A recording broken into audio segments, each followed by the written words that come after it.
Hello all, my name is Hope Moore and I'm with Katherine Gulliford. I'm introducing our final project, our Webquest, which is about the voting process.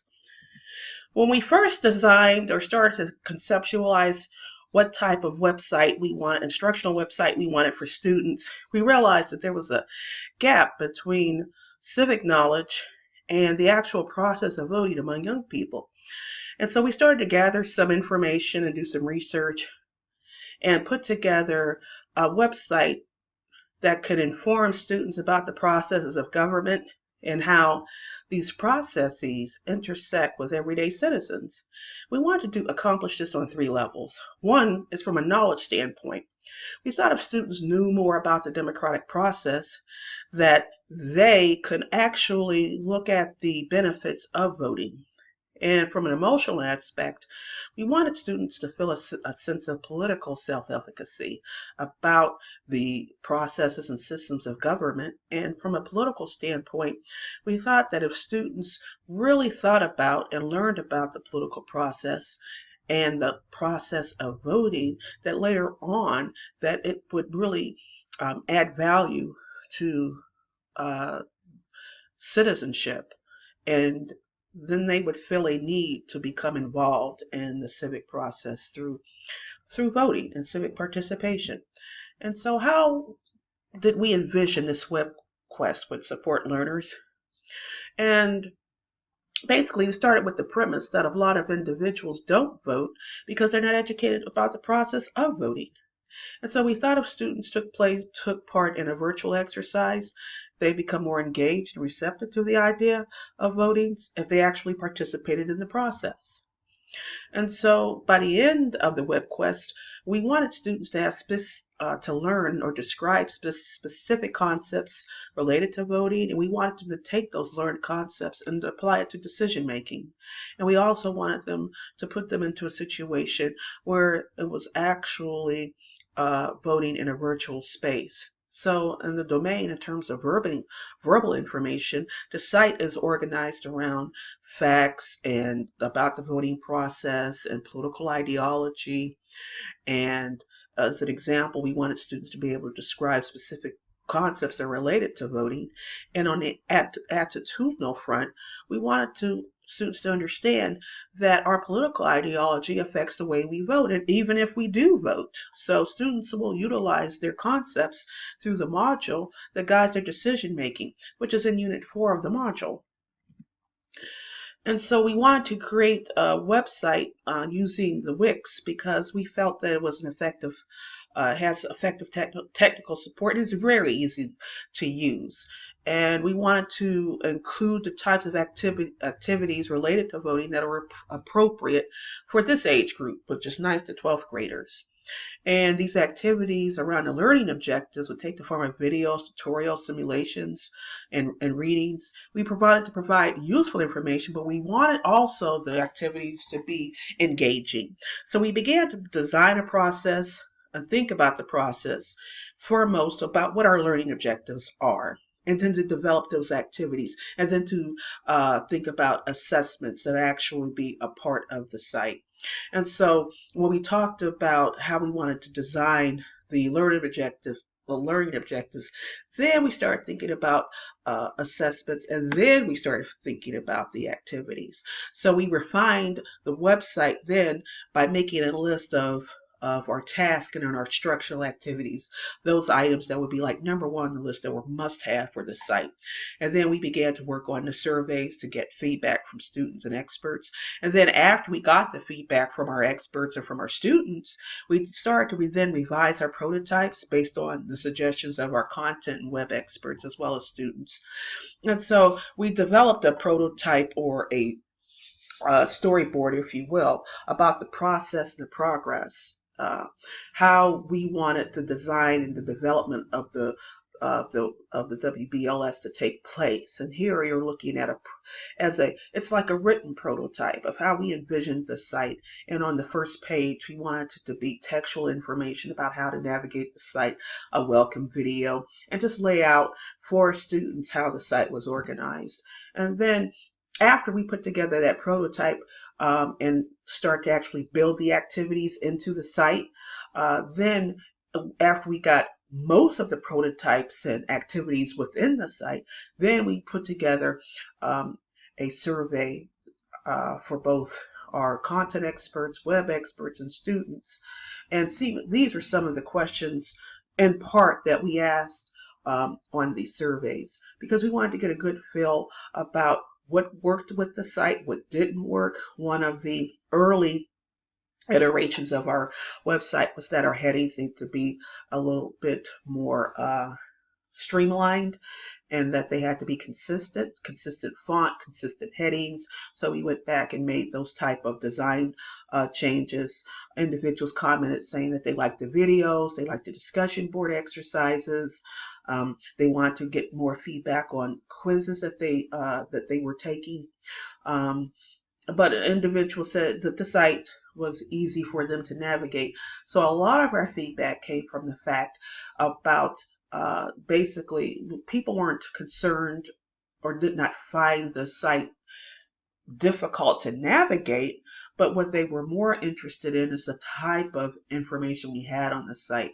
So there was a couple of comments about building in more an interactive game and maybe changing out a video. And so we took those comments and further refined the site. And our reflections about the site are that, just from a descriptive standpoint, we were able to really work as a team. Me and Kate have complementary skill sets. And so we found that us working as a team and sharing ideas and sharing concepts about how we wanted the site to work, what are the learning activities we want included, what we wanted students to actually get from the site, it really informed our design aesthetic. And so the impact on both of us is that both of us, in conceptualizing, designing the site, that we really gained some insight on not only the detail, but the creativity and the follow through that you need. And that we realized that every part of an instructional site has to be complementary toward other parts. For instance, or for example, if you have a learning activity, is it linked to the content and the instructional objectives for the site? So we wanted the site to be streamlined in an approach and very concentrated in the approach of the democratic processes of voting, why we vote. We wanted students to come away being engaged in that process, learning something, and then thinking, later on when they're 18 years old, oh yes, I remember that social studies unit that I had. I know a little bit more about the process. So that informed our intent. That's what we want students to do. And that's what we ourselves want to do. And in conclusion of this project is that we want to further revise and make changes to the site and build in more opportunities for learning within the site. And to actually use the site as a value-added lesson within the context of a social studies unit or even an American government unit. So we really believe the site is something that we intend to monitor and tweak as we go along. And we just believe that the use of any type of digital tool in a learning environment can only add value to the learning experiences for students and to support them in their learning, especially when it comes to social studies and American government. So now I'm going to turn our attention to our Webquest presentation, and what you're looking at will be the actual website itself. So this is our home page, and like I said, it's the voting process Webquest. Here it outlines discussion topics, which are part of the discussion threads, upcoming events, and the welcome video, as I indicated in our previous prototype. The orientation page gives them information on how to use the site, the overview, resources, which are linkable topics, and a video tutorial about how to navigate the site. And Unit 1 is basically giving information to students about why we vote, why it's important. There's a post-test here and a discussion board exercise. As you'll notice as I go throughout the site, there's several discussion board exercises. This first site gives a history of voting. And Unit 2 talks about the political ideology of being a Republican or a Democrat. At this point in their life, 9th and 12th graders usually aren't really very aware of what their political ideology is, but gives us some idea about Democrats' view of the government process, and Republicans as well, and some notable Republicans and Democrats. And we have a discussion board exercise in Unit 2 quiz. And then Unit 3, a lot of individuals don't know a lot about the Electoral College, and that's the way that we actually elect our president. And so here are some links, as well as Word documents, electoral map, video about the Electoral College, and again, discussion board exercise and quiz. The process of voting, this is really the interactive part of it. Here, they can actually go into the site, click on a link, use my location, and they'll show, they can start a ballot. And here, based upon in Unit 2, they can either show a ballot for a Democrat or a Republican. So if they're voting Democratic or Republican ballot, then you can go to a ballot and see who are the individuals who are currently running in the Republican primary for President of the United States.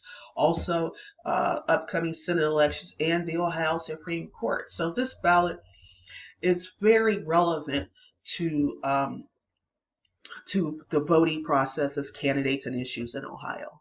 And so again, there's a discussion board exercise for each of the units. Unit 4 is to ask you students to describe the actual voting process in their own words. So here is just a